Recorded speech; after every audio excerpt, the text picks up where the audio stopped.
Welcome to Animals to the Max. I'm your host, Corbin Maxey. This show is about animals and the people who dedicate their lives to them. And welcome everybody back to another episode of the Animals to the Max podcast. I'm your host, Corbin Maxey. Thank you so much for tuning in to the show. I appreciate you. Thank you for giving me your ears. We have such a fascinating show today. You know, the reason why I created the Animals to the Max podcast is because I love talking about animals and I love talking to fellow like-minded animal people and people who work with animals. And I love the behind the scenes information. What is it like taking care for all these different types of animals? And I always really enjoy recording our zookeeper episodes because I feel like they're relatable. I feel like, especially for people listening to the show, I know a lot of you listening, want to work with animals in some capacity someday. Maybe you already work with animals. I feel like they're really relatable. And I love talking to keepers and, to figure out what it's like caring for all different types of animals. And for some weird reason, I don't know what it is, but I have always been fascinated with great apes and keeping them in zoos. I have just the whole behind the scenes. Every time I go to a zoo, I'm just so fascinated with what would it be like to care for a gorilla, or what would it be like to care for a chimp. And today on the show, I'm so happy we finally have someone to talk about that. On the show, we have Rachel Hale, and she has an awesome Instagram. Her Instagram handle is @RachelMeetsPlanet. Her best friend is a gorilla. Seriously, that's what's in her Instagram bio. I really enjoyed talking to Rachel. What is it like caring for a great ape like a gorilla, a chimpanzee? It is so fascinating, and I learned so much. There's a lot of great insight in here, especially for those who maybe want to work with great apes or any animal in a zoo. And for those of you who maybe don't want to work at a zoo, who don't want to work with animals, but you just enjoy listening to the show, this is fascinating. I mean, imagine what your life would be like if your 9 to 5 was like, hey, you're going to go work with a gorilla one day. Now, I encourage you as always to join us for the after show. Oh boy, in the after show, do we get into it? We talk about some very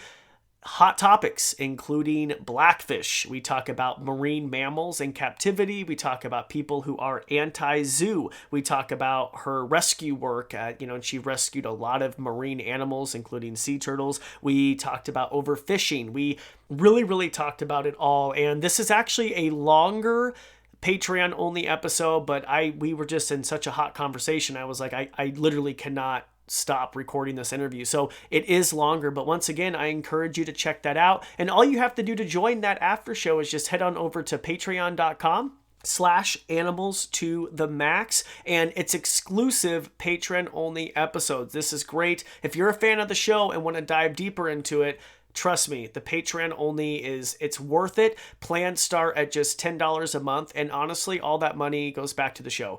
This has been a labor of love. And we just thought, you know what? It would be great to have some extra support for new equipment, for the web hosting fees. Why not do a Patreon only and offer exclusive benefits? So we appreciate the support. And before we get going, as always, please make sure to subscribe to the show and leave a rating. It really helps out. Okay, with that said, let's talk about gorillas. Let's talk about chimpanzees. Rachel, welcome to the podcast. Hi, thanks so much for having me, Corbin. I'm so excited. Yes, and I have to say, Rachel, you have the craziest job. She, used to work with gorillas on a daily. That's how I found you on Instagram. I was like, because your bio is awesome. It says, my best friend is a gorilla.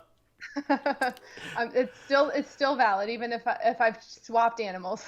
And I find it so fascinating. And we have a lot of people around the world who listen to the show, a lot of aspiring people who want to work with animals. And you have a dream job. And some of our zookeeper episodes are the most listened to podcasts because it's just like, what would that be like? I mean, a lot of people have normal 9 to 5s and you're working with exotic animals. And I know you just switched to working with cheetahs, which we will get into. But first of all, welcome to the show and thank you so much for coming on.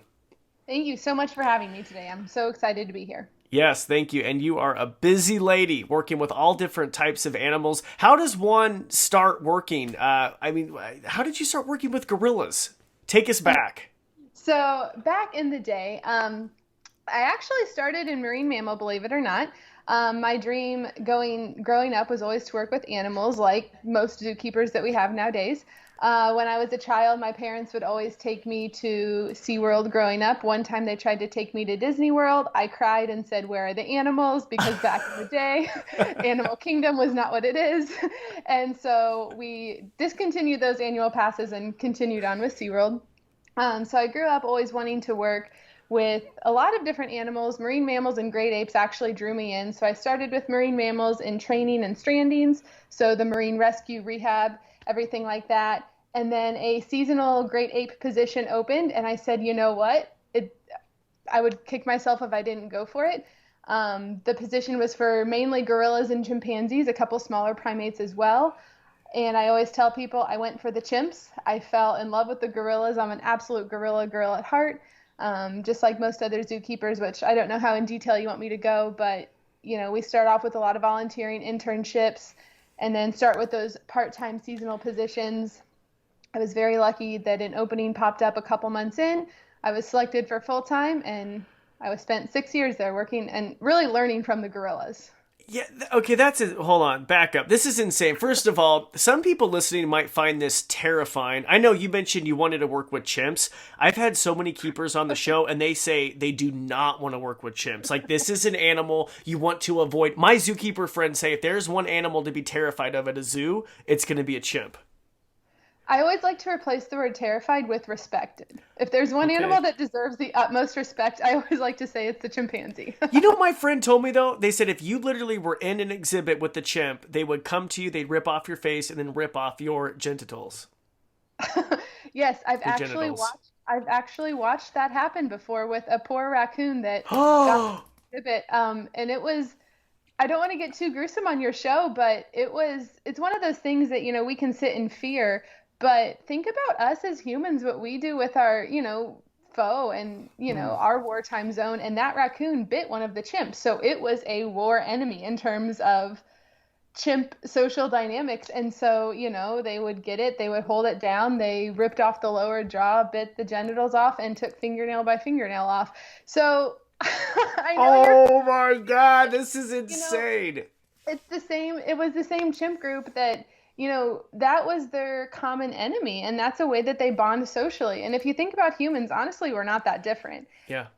But this is the same chimp group. Then, one of the behaviors we taught them was a special type of wound wash, just because, they're chimps. They live in an outdoor environment, and from time to time they may get a scrape or a cut, and it's our job to make sure they heal right.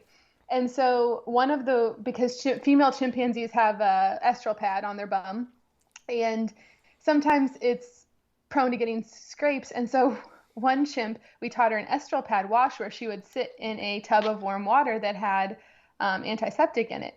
It was her favorite thing, Corbin. It was spa day. She would come over and she would see us fill the tub, and she would put her hands up like this and walk over and sit in it and just be so happy. So, they definitely have a side that needs to be respected and healthfully feared, if that's a right way to put it. But at the end of the day, there's so much more personality than just this war machine. So yeah, really... And I'm happy that you said that. I never looked at it like that, and I think that's so naive of me, because it's like and we just talked about this on the show about anthropomorphism and how how some people put humans above all the rest and this and that, and it's not. We're all animals, and you're right. Humans are really destructive, horrible creatures. We're well-dressed chimps is what it comes down to. we're what? I'm sorry. Well-dressed chimps. You're right. You're right. And by the way, I do want to say, God, someone tuning in for the first time is like, what podcast is this?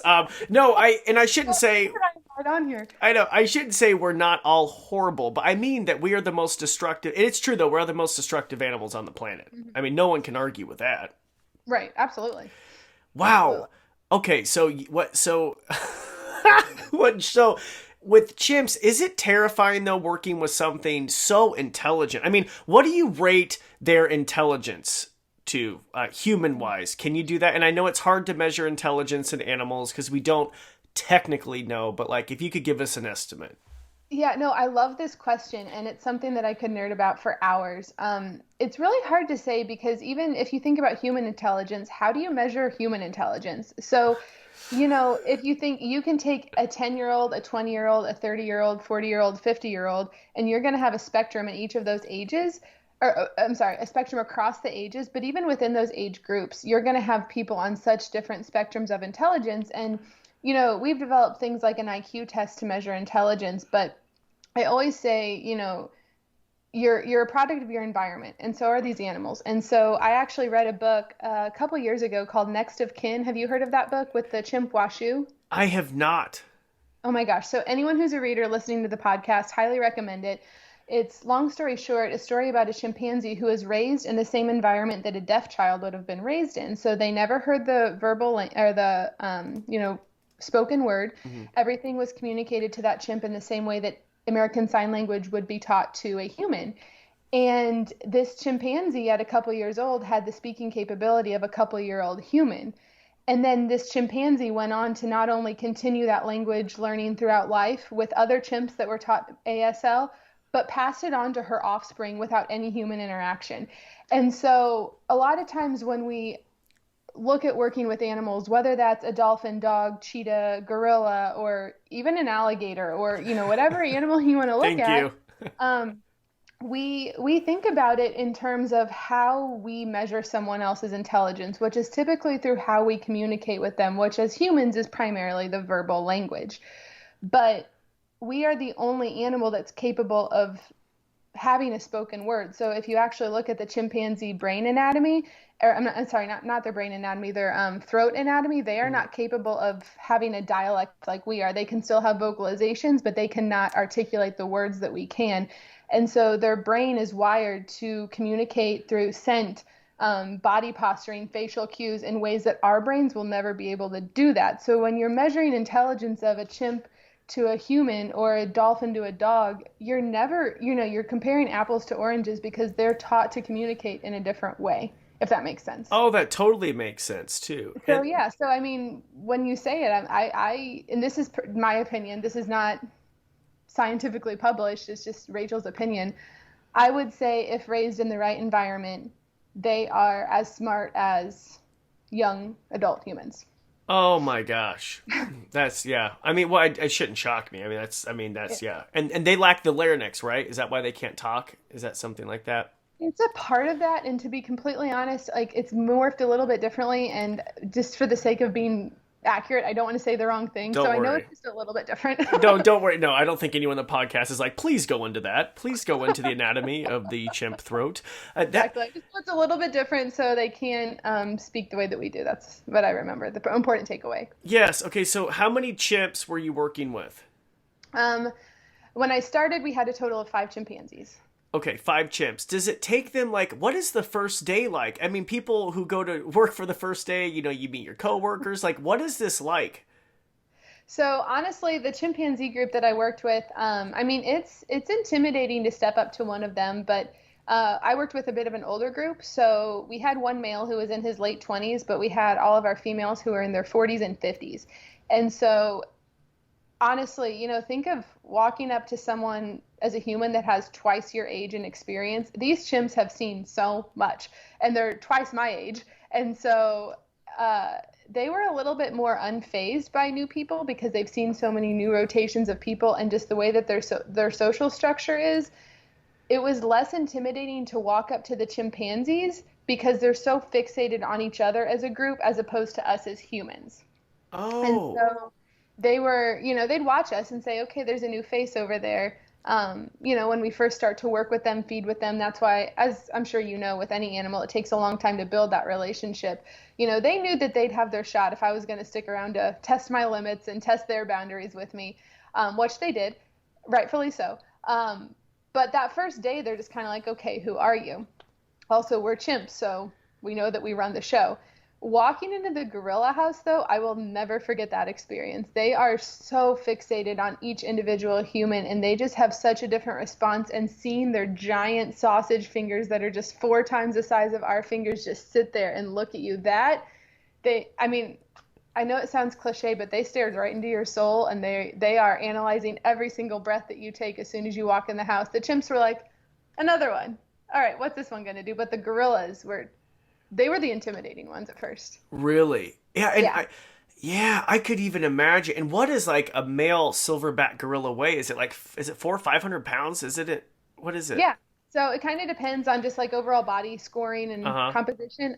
But typically for a Western lowland gorilla, you're going to get about 350 to 450 pounds. Oh my gosh. And Both of silverbacks I worked with were just under 400 pounds. One of them is, when I left, I think he was 380 and still growing actually. So really, and okay.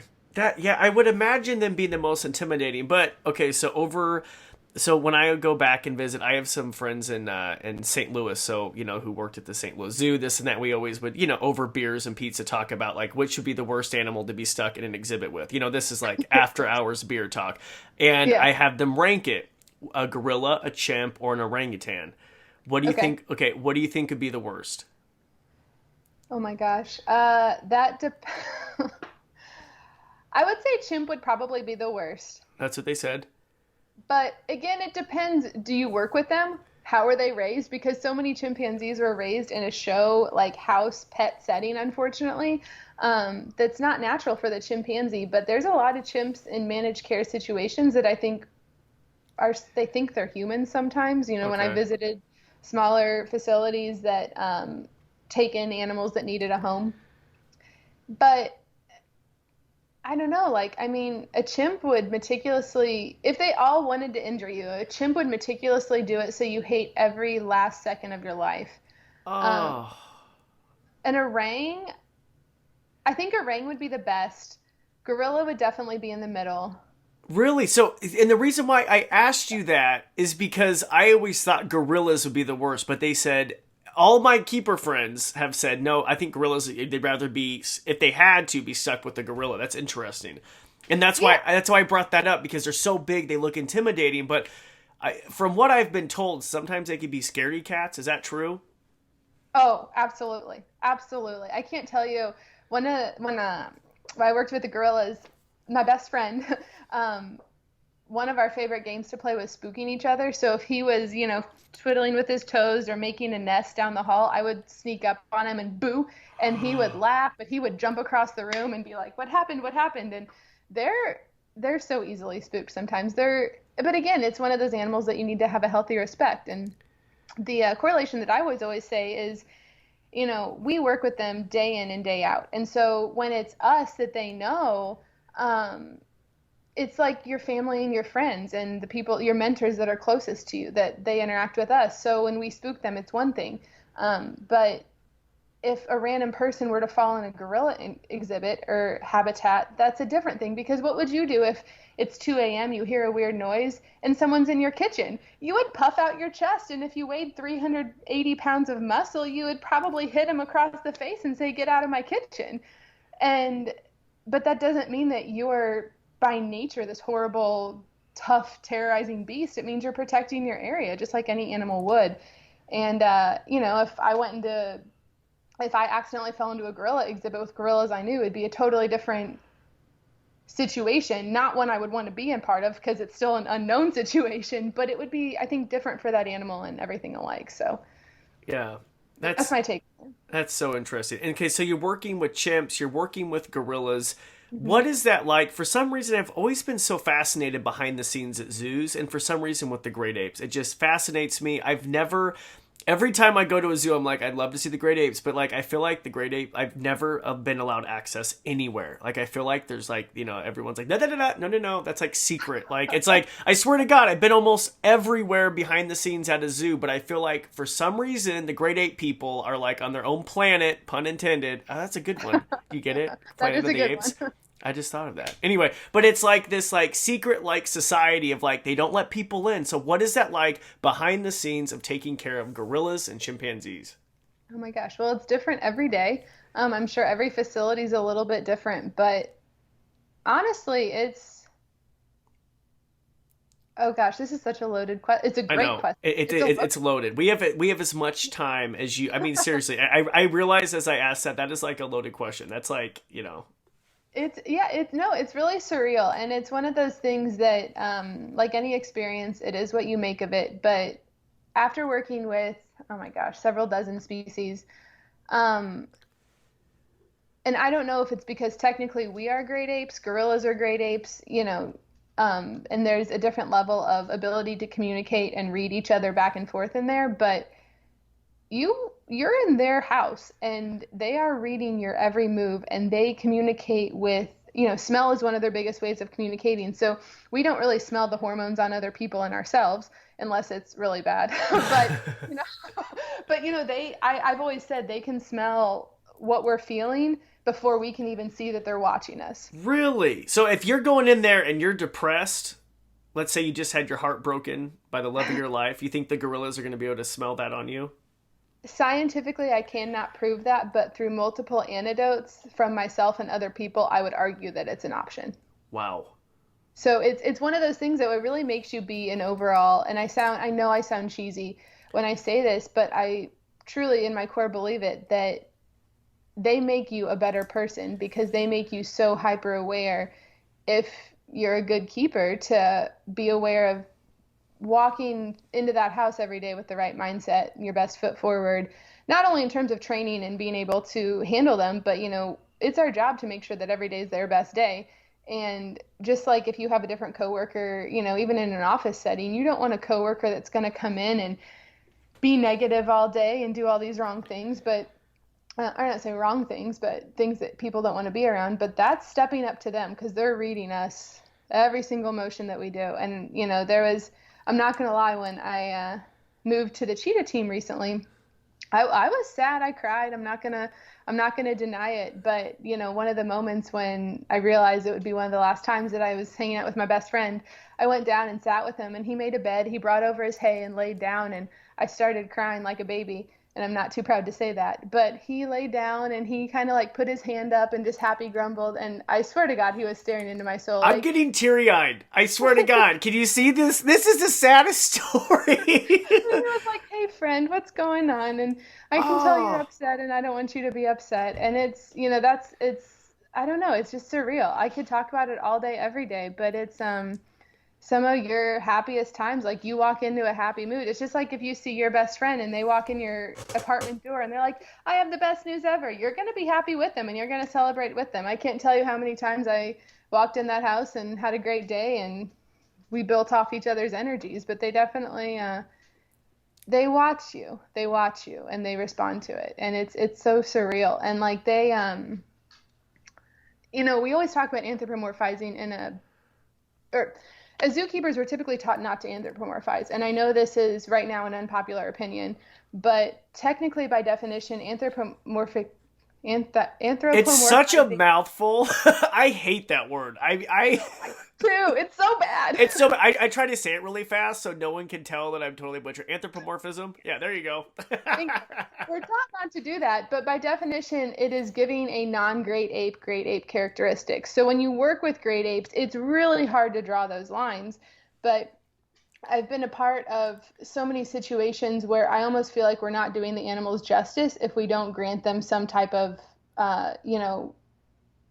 ability to emote and be a great ape, because that's taking us out of the equation. We are technically the fifth grade ape. And so when you work with them, it's hard to take a step back and not think of them sometimes as their own emotional beings, intelligent beings, and I know that a lot of people won't like me using this word, but sentient. And I think it doesn't do them justice to not grant them the ability to feel those things, if that makes sense. Because, one time I had a friend who was a male come back in our house, and they were allowed to just kind of see some of the behind the scenes stuff. And they gave me a hug on the way out. It's just a, "Hey, thanks for giving me a, nice, good to see you. I'm going to head out." Gave me a hug. Oh my word, Corbin, our silverback, because gorillas don't hug. So chimpanzees hug as a part of their, body communication. Gorillas do not. This gorilla lost his mind. It was one of our silverbacks, and I have not seen him. I've only seen him that angry 2 different times when I worked with him.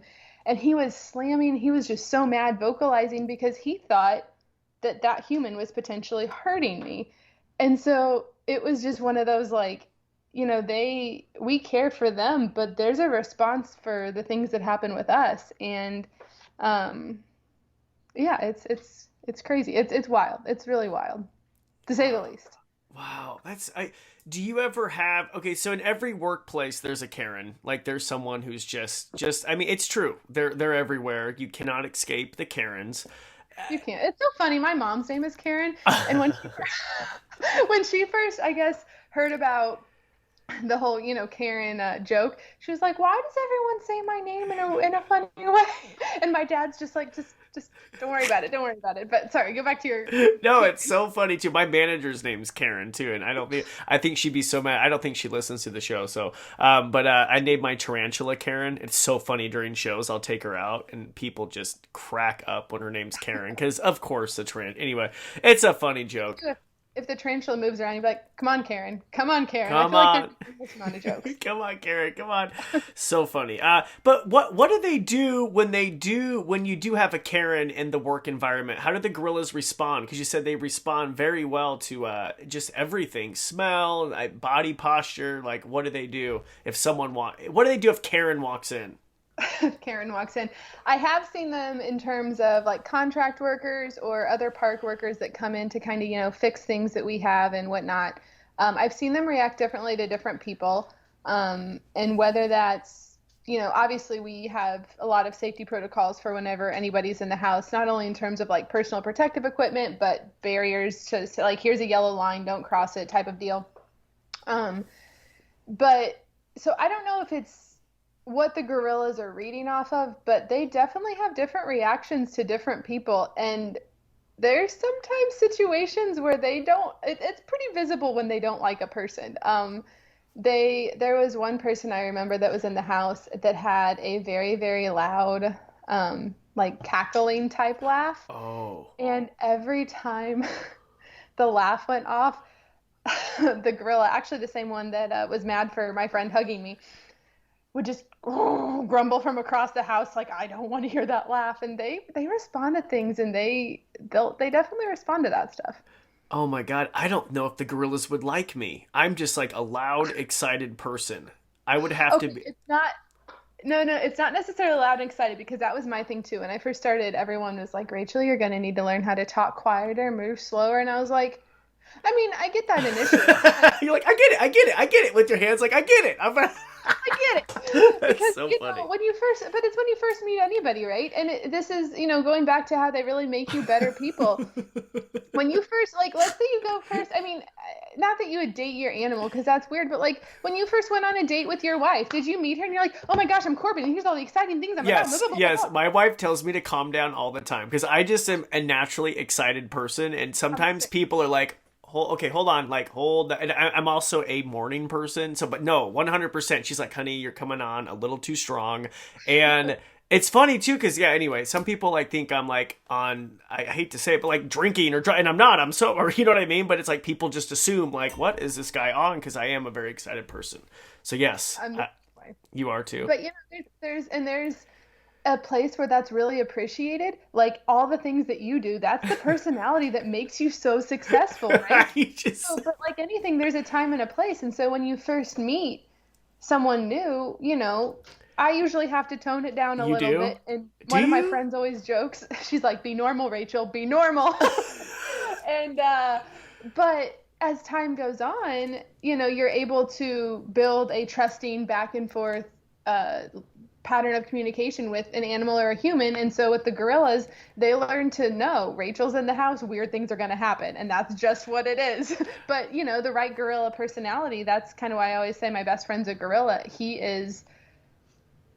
matches it. His energy, his goofiness, his fast thinking and fast actions. One of our favorite games was to play tag and run and spin and dance and do all these fun things. And thankfully, protected contact. I would be a pancake if it weren't protected contact. But yeah, I mean, you find your tribe when it matches your energy, but you still go in being aware of all of it. Yeah, and what is it like safety procedures? Because I was going to say that I have heard a story of an orang grabbing, like convincing a keeper to come closer, and then grabbing the hand through the fence and then rotating each of the fingers 360 degrees.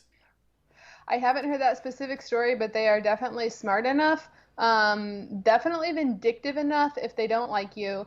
And intelligent enough to pre-plan the baiting, the bait and switch. That's 1000% something they do. Yeah, so how do you, safety wise, like, I'm just, what is it, like, how are you guys, like, safe working with these massive animals and potentially dangerous animals? Yeah, and well, so that's again, it's really important. We always work protected contact with our great apes, so there's Okay. always something between us and them, whether that's a spatial barrier, so maybe like a water moat between us, or spatial in terms of, we'll be standing up on like a ladder on a roof or something like that to be able Uh-huh. to toss to them and do training sessions. Or in the house, it's a steel mesh. And so we're able to get up close with them, and it really helps us take the best care of them possible, right? Because you can brush their teeth, do tactile, do like different types of ultrasounds, do voluntary injections. Obviously, a lot of fun behaviors as well too, because we don't all just want to go to the doctor all day every day, but we need to take care of them in a voluntary setting. And so we have that steel mesh, and it's a the one that I was used to working with was a 2 by 2 inch steel mesh. And so, um, you know, obviously they could get their fingers through. If they had a stick and they really wanted to poke you, they could do that. But at the end of the day, it's about teaching those proper boundaries and respect both ways. So when we first started, if you are a new keeper, you don't even get to touch the apes for, I believe it's 18 months from the time you are full time to actually going on. And that's if you're, that's if you're a fresh keeper. If you've achieved like a senior level somewhere else, it would be a different progression. But um, they do that in terms of safety because you have to not only learn that animal, and they move so fast. Gorillas are infinitely faster than you would ever imagine. Hmm. But you have to learn the animals. The animals have to learn you, and then it's all part of that positive reinforcement process. So, you take stepwise relationship building steps with them to build that trust, build that confidence. And at the end of the day, it's always their option to come over to you. That's another reason I really like working protected contact with great apes, because you don't just go in their room and say, hey, we're going to do a session, or we're going to do a feeding, or we're going to do this or that. It's, I'm here. Would you like to come over and interact with me? And it gives them that choice-based environment as well. Okay, so touching them, are you touching their hands? Is that primarily what you're touching? Their feet? So the animals that I worked with, they were trained to have every portion of their body touched. So Hmm. that's not only something that we can, if they get a cut or a scrape, we can give them a full examination, but it really helps desensitize them to any type of, husbandry thing that we would need to do. So they were all trained for cardiac ultrasounds. The females were trained for uterine ultrasounds. They were used to their shoulders and legs being touched. We could do voluntary injections. It kind of helps us just take good care of them for a lot of different reasons. Wow. What do they feel like? What does a gorilla feel like? Their skin is really, really rough, and their fur it's like coarse fur. It's almost like, ooh, maybe like horsehair, like shorter horsehair. Really? So Okay. it's kind of soft, but it's not as soft as human hair, a little bit more coarse. Okay, which would make sense of the environment they live in. Okay, and like rough hands. I thought their hands always look kind of soft. It's just like thick skin. So it's like if you touched almost like the bottom of your feet. So it's not, Oh, I'll it's do it like right they now. Hold on. have Okay, mine are soft though, embarrassingly. okay, and it's kind of like it's mine are callous because I'm always outside without shoes on. So but it depends. So they actually knuckle walk. Okay. So that if you look at like a knuckle, depending on what portion of their hand you're touching, it might have some fur up on the top of the hand, and then the areas that are going to impact that ground a lot more, they're going to have the thicker layer of skin there. But if you Sure. touch the inside of their palm, it's going to be a little bit softer. Okay. Okay. So just like if it's like a human foot that, if it's outdoors a lot, it's going to get thicker callous skin. But if Sure. it's indoors a lot or always wearing shoes, then it won't. Yeah, okay. So in most zoos, you see like chimp and gorilla habitats. They're usually like next to each other. Do the Mhm. gorillas and chimps ever see each other behind the scenes, or is that like a no-no? I can't speak for every facility. Our facilities, we had a different gorilla house and a different chimp house. Okay. So because they share so much of our DNA, they are susceptible to a lot of illnesses that we can get, even the common cold, Hmm. And so that's one way to kind of separate groups is keep them in their own houses. So if for whatever reason, let's say the chimp group caught the cold, we can take proper PPE and sanitizing guidelines to make sure our gorillas don't catch that. But furthermore, and more importantly, in my opinion, they don't see each other in nature. So they inhabit different areas of Africa, and so their chance of overlap is much smaller. So we wouldn't put them together because I don't want to see what would happen if a chimp and a gorilla got together. Oh God, I wouldn't want to either. No, I wouldn't be part of that. So is there like, okay, so working in the zoo, is it, okay, be honest with me. Are the grade 8 people kind of stuck up, or is there like a, no, it's true though, because you have like elephant people who like have huge egos like the animals they work with, which I've heard. I don't know, could you not agree? I don't know, like they're, she's laughing. She's No, laughing. you're not wrong. And so I have a really weird theory, and I've never really I don't talk about it a lot, so I'll definitely bring it up. I'll be honest. Well, first of all, every group's going to have a variety of people in it. So I have met egotistical elephant keepers, but I have met some of the most down to earth, great humans of elephant keepers as well. When it comes to the great ape world, usually there is a different stigma. People are not wrong for having that different stigma. I would like to work to continue to change that stigma. But again, this is one of those things that I would love to have actually someone do a science project on this. So gorillas and chimps, and I'm assuming orangs as well, communicate so much through scent and hormone signaling that when you walk into those houses, like you get so many different scents all the time. And we're great apes, so even if we don't pay attention to us responding to that, I think we subconsciously respond to it, and I think it creates that, if that makes sense. Like, Hold on. it sounds weird. I know. No, it doesn't sound weird. Just go into detail a little bit more. I'm trying to wrap my mind.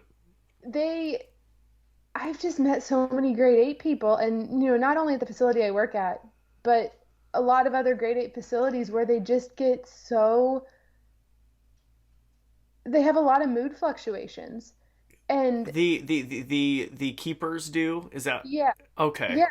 And part of me just wonders if those mood fluctuations are subconsciously affected by the animals they work with and the moods of the animals that they work with. Okay. I just see it play together. Sometimes I see a parallel between the two. There's no science behind it. It's just Rachel's speculations. No, I find it interesting because they are their own separate entity. I've been to many zoos and I feel like the grade 8 people are their own animal. Like they're very just like in their own world. Like I mean I I actually had this conversation with someone recently. I don't remember what it was, but they were like, Rachel, I'll never not think of you as a marine mammal person. And I was like, why? You are a marine mammal person. Oh God, this makes sense. You're like a dolphin trainer. Holy. Oh no, my light just went off. Yeah, they were like, well, you just don't act like the grade 8 people. Oh no, Corbin, I think my light died. I'm sorry. Oh, I can like, still see you. Okay, you don't act like the grade 8 people. And I was like, but is it really that different? And they're like, yeah, it is. And I'm like, oh, maybe. Yeah, you might be like the nicest, most outgoing grade 8 person I know. Oh, thank you. Well, I mean, not that I've met like a ton of grade 8 people, but are they more quiet? The grade 8 people? Or do they just not like loud people like me? I'm just trying to see. I have been to many zoos and like I've seen the clique of the grade 8 people. I remember one curator went up. We were all in like the lunch area and he like went up. He's like, Corbin, let me go talk to the grade 8 people. And of course, they all walk into the lunch area as like a giant clique. Of course, you know what I mean? It's like high school all over again. And he like went over and he's like, hey, pointing to me like, can we get behind the scenes tour? And they looked at me and they're like, nah. Oh no. I know, but I'm just curious. It was so awkward. And I was like, sitting there like so happy, like, please. And they're just like, no. Oh no, my no, gosh, no. I hate that they did that to you. No, yeah. It's okay, they suck. No, I'm kidding. No, and I don't know because I'll never forget one time we had like an all Zoom meeting and that's not the same people that are there now, but the team I was with were like, well, we all walk in together and we sit together. And I had just started and I wanted to sit with other teams and meet new people because I think we have a very similar personality where we're like, meet everyone, talk to everyone, extrovert, Yeah. extrovert. And we all walked in and they're like, no, this is what we do. And I remember just being like, well, this is weird. Like, it's weird. There's a lot of segregation in zoos. It's very weird. I remember, I won't name the zoo, but we went, I was able to get behind the scenes with the hippos. I'm obsessed with hippos. So my friend, do you like hippos too? Mm-hmm. And at your facility, you have hippos too. I'm so jealous. We do.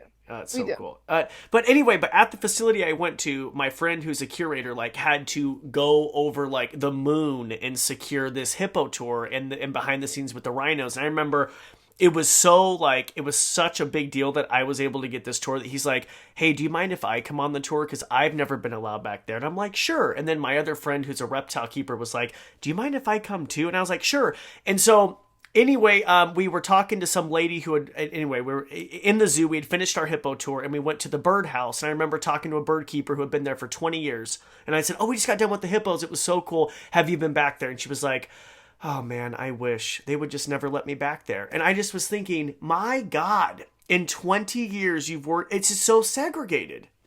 And I think that comes down to, and this is just my take on it, but that saddens me so much because at the end of the day, we're all so passionate about the animals we work with, and we should want to be able to share that with people and let other people see how cool it is. And on top of that, like, I want the animals that I work with to be enriched. They don't want to just see my face every day. Part of that, enriching, ever-changing environment is bringing in new people and letting them be okay with that. And I've met so many zookeepers over the years that say, hey, our animals aren't okay with new people. And I'm like, okay, let's fix that. Like, let's change that. How, like, could you imagine just sitting and hanging out in your space for your whole life, only seeing 5 people? And, that's not, I don't want to make that into a weird zoo thing, but why would you not want them to be able to see new people, meet new faces, have new interactions, and have that dynamic, show what you do on a daily? That's so cool. Like, I find it so fascinating. And I grew up in a really small town. Our little hometown zoo maybe had like 6 full-time keepers, and everyone like helped each other out. And then I remember them telling me when I was young, like, this is not how it is in other big zoos. And I was like, really? And then as I grew up and visited other zoos, I realized like, no, it's not. There's a lot of, segregation. Yeah, and I tell people all the time, because I get the question a lot, what's the next animal you'd want to work with?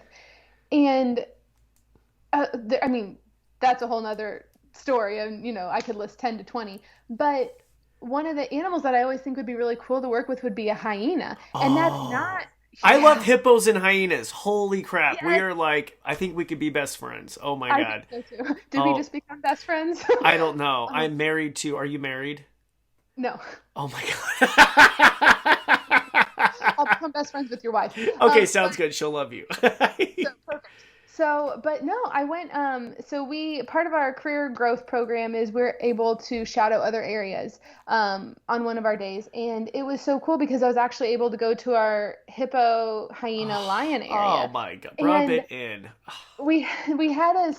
There was this hyena that was just born, and I was watching the dynamic of the females interact with this younger hyena, and they were like, hey, while we do some opening stuff, just hang out and watch the hyenas. And I swear that 15 minutes of watching hyenas from a backstage area and, that close-up thing changed my view of them forever. And just to see how dynamic each individual was and watch their social interactions with each other, it was the coolest thing. And had I never been able to go in the hyena house, I would have never known that hyenas were so cool, Yeah. And so it's I don't think it's fair to sequester areas and not let other people visit them. I think so too. And not all zoos are like that. I've been to some zoos too, which were awesome. I want to give a shout out to my friends. Have you ever been to the Toledo Zoo in Ohio? I have not. Oh my God, they're awesome. I'll hook you up with my friends. I remember I was like, do you mind if I go see the hippos? They're like, sure, come on back and meet Herbie. Herbie! And they came over, Herbie opened his mouth. They're like, touch the inside. It feels so cool. And I'm like, what? Anyway, so there are really cool keepers still out there. So they're not all like that. I'm coming for you.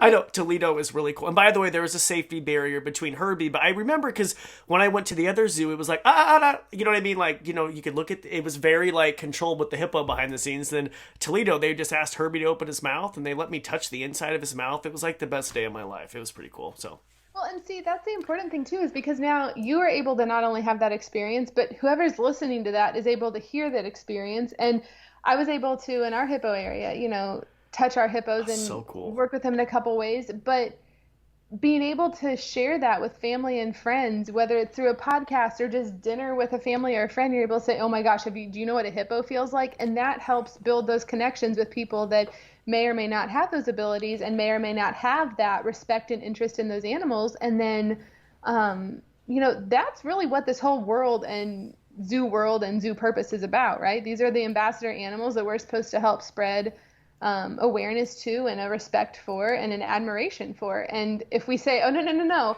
they're off in a corner, but here we are. No, that doesn't help anybody, does it? I agree. I agree. And by the way, I'm sure. So you felt like the inside of their mouth, like the gelatinous. Have you felt that?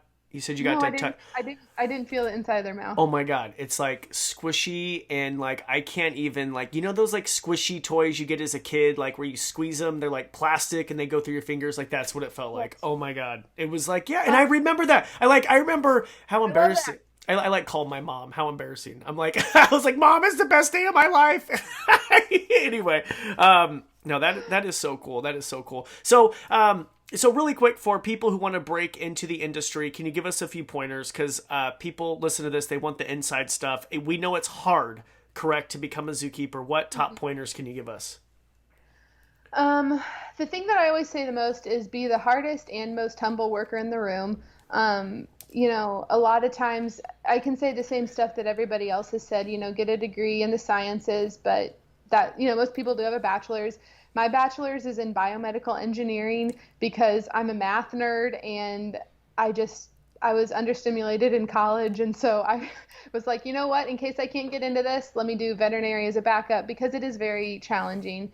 But that being said, that doesn't mean it's not possible, and it's hard to give up, or it's impossible to not get where you want when you never give up. And so the biggest thing is going into any volunteer, interning, or networking experience with the right head on your shoulders and knowing where you want to get, meeting the right people, and being willing to learn from those experiences, not only how to better yourself, because you have to become really humble. As you obviously know, you're going to clean a lot of poo. You're going to do a lot of weird, dirty things that you never thought you would do in your life.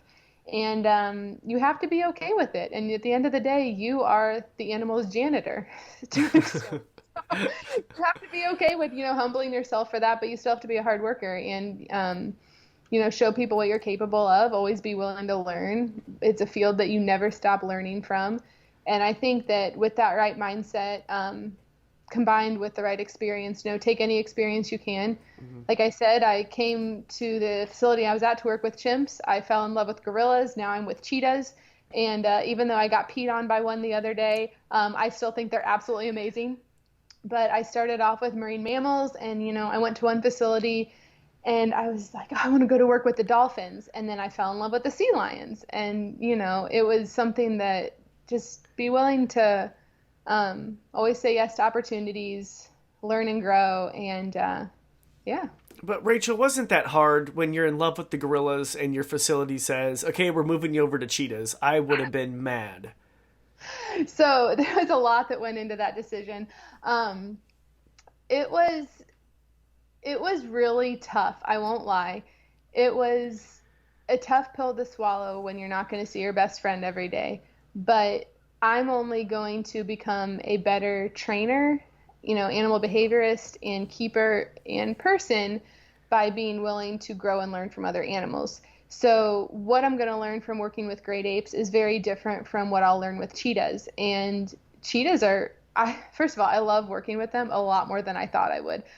We have a really great ambassador program, and so we do a lot of really cool training with them that I love to be a part of. But how they think and interact with their environment, I'm used to coming from great apes, which are the most confident animals because they know that they run the show, to working with cheetahs now that are so unconfident because even though that they're a cat, they're not like a big apex cat. If it weren't for their running capabilities, I would question a lot of their survival, which is already threatened from a lot of different reasons. But